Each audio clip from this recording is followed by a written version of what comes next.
Жусан банк ұсынып отырған Жусан Инвест деген не және ол қалай жұмыс жасайды? Бұл Жусан Инвест брокерлік қызмет, осы арқылы қор биржасына қатысып акциялар сатып алуға болады.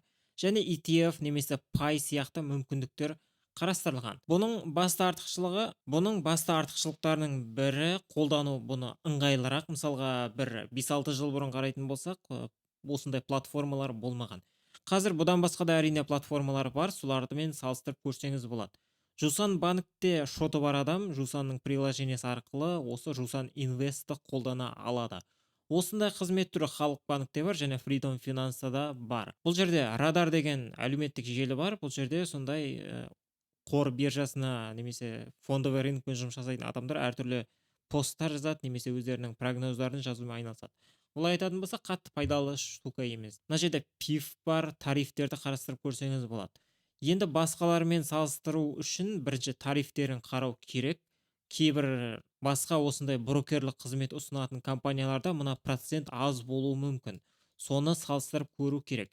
Қазіргі жағдайда, егер сіз кейс немесе AX сияқты локалды рынокпен жұмыс жасайтын болсаңыз, мына жерде пайыздық көрсеткіші 0,05. Мынада 0,03.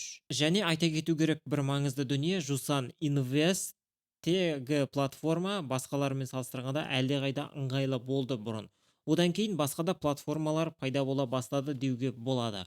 Бұлардың арнайы веб приложениесі бар, яғни компьютермен де кіре берсеңіз болады. Арнайы егов сияқты сондай ключті қолданып кіреді. Мына жерде міне веб платформа қарастырылған. Осындай міне аккаунтыңыз болатын болса, ин номермен кіреді. Жаңағы егов туралы. Егов емес, ин номер жазасыз, одан кейін пароль жазасыз да әрі қарай кіре берсеңіз болады. Тіркелсеңіз болады. Ол үшін әрине Жусандағы приложениесі немесе мына жердегі мүмкіндікті қолдануға болады. Қалай қолдануды бастауға болады? Әрине ол үшін сіз Жусаннан өзіңіздің аккаунтыңызды ашасыз, мына приложениесін скачать етіп алып, жүктеп алып, одан кейін сол жерде инвестиция деген бөлім бар. Соны қолдану арқылы бұны жүктеп әрі қарай қолдануға болады. Және қосымша түрде бұл жерде әртүрлі IPO-ларға қатысуға болады. Ол туралы приложениесінен немесе осы жердегі ақпараттардан білсеңіз болады. Мысалға, мына жерде алдағы уақытта болатын IPO-лар бар.